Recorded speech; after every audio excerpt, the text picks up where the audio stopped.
بطل الكذب، بطل الكذب يا صاح والجم لسانك. بطل الكذب يا صاح والجم لسانك. عمر الكذب ما دام داور زمانك. عمر الكذب ما دام داور زمانك. قاعد صبح ويديل تطعن بهالناس. قاعد صبح ويديل وتطعن بهالناس. سولة بحياتك دوم عايش الوسواس.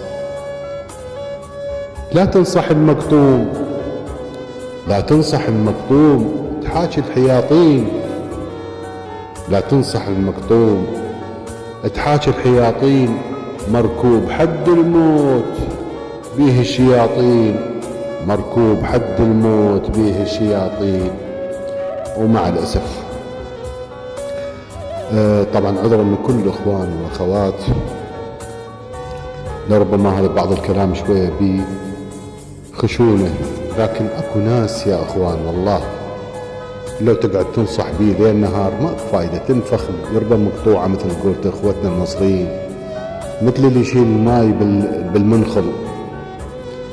يعني اكو بشر هي ما تعيش الا على كذب، وما تعيش الا على بس للأسف الشديد على فضايح الناس، على الافتراء. وتلاقيه هذا 24 ساعة سواء كان في باب رزقه أو بغير حسب مجالات الحياة اللي هو عايشها، تلقاه عبارة عن مكرم السامع قملة لا نفع ولا ضر. يقعد يطعن بهالناس هذه، شنو النتيجة اللي راح تحصلها؟ وبعدين مترى يعني الإنسان ايش قد راح يعيش؟ ايش كثر راح تعيش وحسبالك تدوم ينتظر ملك الموت وعلى الكل تريحون.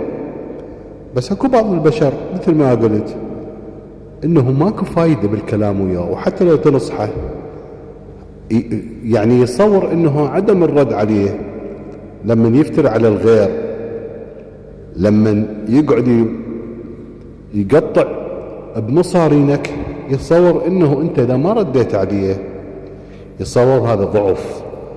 ما يعرف ترى هي قمة البطولة للشخص أو قمة الشجاعة إنه تتركه، لأنه ما أنزل لمستوى هذا الشخص بحيث أجاريه. إذا جاريته شنو فرقي عنه؟ لكن المشتكى إلى الله. إحنا عايزين للأسف الشديد حقيقة إحنا عايشين في زمن أو في وقت حرج. نسأل الله العاقبة الطيبة إلنا وإلكم.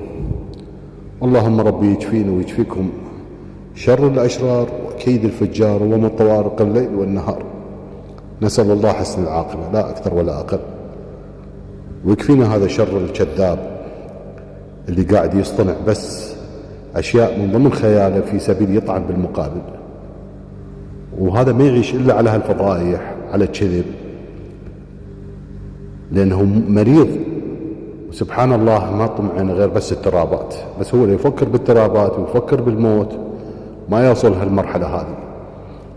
إنهم قوم استمل منهم الشيطان فأنساهم ذكرك العظيم.